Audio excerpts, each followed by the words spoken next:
Welcome to Podnutz Daily, episode number 204. Here with Daniel Maloney from yourtechie.ca. That's yourtechie.ca. Hi, Daniel. Hey, how you guys doing? Awesome. Thanks for joining us. Yeah, it's a pleasure. Great to be on. Thanks. And you just were telling me before the show you got a podcast that you just recorded yesterday. Why don't you tell us about that? Yeah, I started a show called the Young Tech Podcast, and what it is, it's a tech podcast for entrepreneurs and enthusiasts under the age of 30, which I fit into, and a lot of other people fit into too. So we just did the first episode yesterday on Sunday. So if you're listening live, it's going to be up later tonight. If you're listening, anytime other than the 23rd, check it out on youngtechshow.com, episode number 1. We do it live every Sunday, and we post it every Monday. Sweet. So check that out. So, Daniel, how's your computer repair business going? It's the best that it's ever been, and I'm really happy about it. Just in the last 3 or 4 months or so, things have finally been that, it's what I wanted to be. It's the business that I envisioned when I first said, you know what, I'm going to start a computer repair business. Now I have the business, and I couldn't be happier. All right. Now, I mean, you don't have to give away all your secrets, but how are you getting those results? I think it has a lot to do with your personality.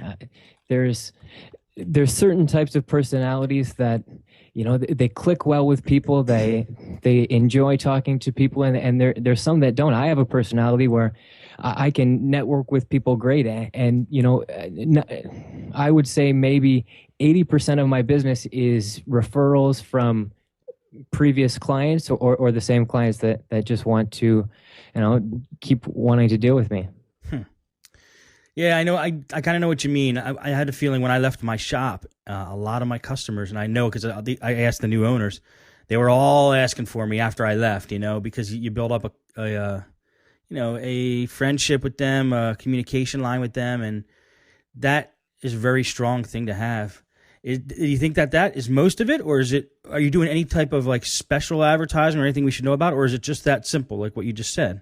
Yeah, well, I do all kinds of different advertising. I think that the best way to grow your business is for people to see your business, everywhere. They see it on signs on the mailbox. I got a 10-foot by 12-foot billboard on one of the busiest entrances into the town that I live in. So that generates a lot of business too. Does it? I always wanted to put a billboard up. I had one picked out. I never did it though, but I didn't know how good of business it was going to bring. That you get a lot of people off of that?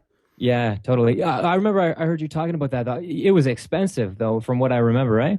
Yeah, what they wanted from me was I think it was they wanted $2,500 a month. It was about $2,500 a month, and it had, I call the reason I knew it was available was it was just blank. It was a brand new billboard they put up. It was blank, and it said "advertise here" on big letters, and they had their phone number.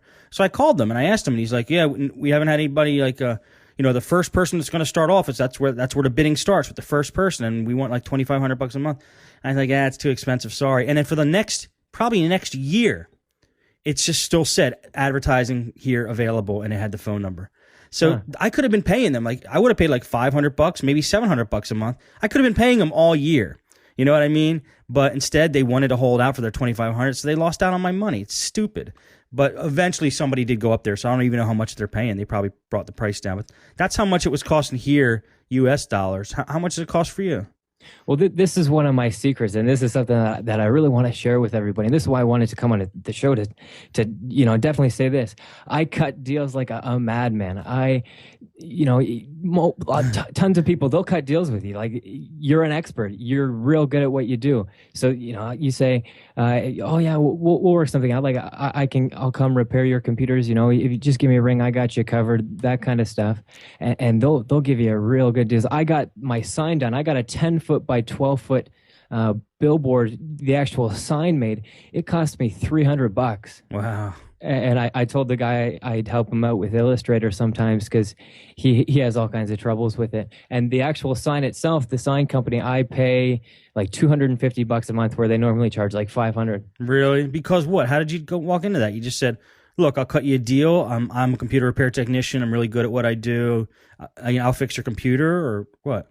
Yeah, pretty much. I mean, I would have done it anyways if if they said no, but that's the worst thing that's going to happen. Worst case scenario is they're going to say no. But are you still interested anyways? And you may be, you may not be, but at least you asked, and there's a chance that you might be able to get a good deal. Do they ever take you up on your offer? They're like, Daniel, when are you going to come out and fix our computers? Oh yeah, and I don't mind it. It's Okay. no big deal for me. I enjoy fixing computers, so I couldn't care less whether I actually get paid for doing the job. At the end, I'm still getting something out of it. Well, yeah, you're definitely getting paid. It's just like maybe not cash, but it's like you're trading, bartering. No, it all evens out. The work that I do for them for free, all the clients that I get from the stuff that they do for me, like the billboard and stuff like that, it all evens out in the end. Plus, Good tip. That's a good thing to try, and because it's like a skill set. Your skills are valuable, so if you don't have a lot of money, then just sell your skills. yeah, Or yeah, trade definitely. or trade your skills. All right, cool. What else did you want to talk about?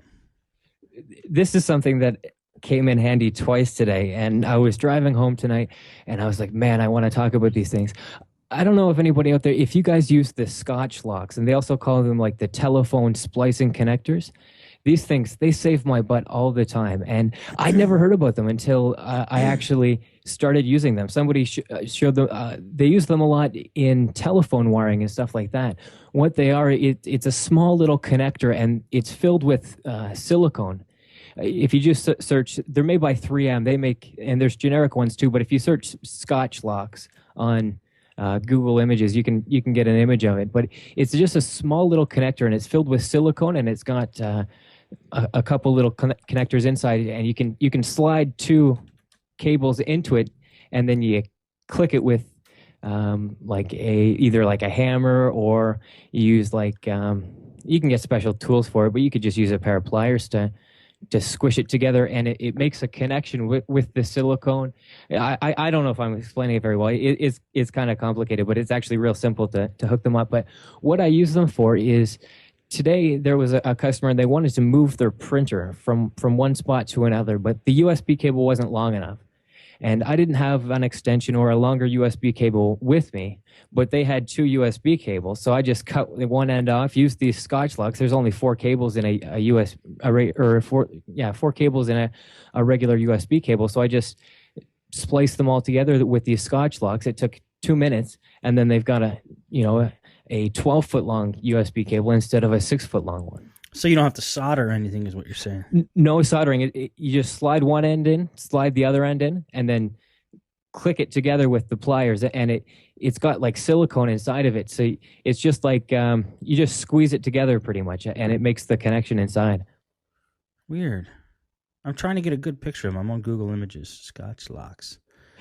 Now you have to put one wire. You use one lock per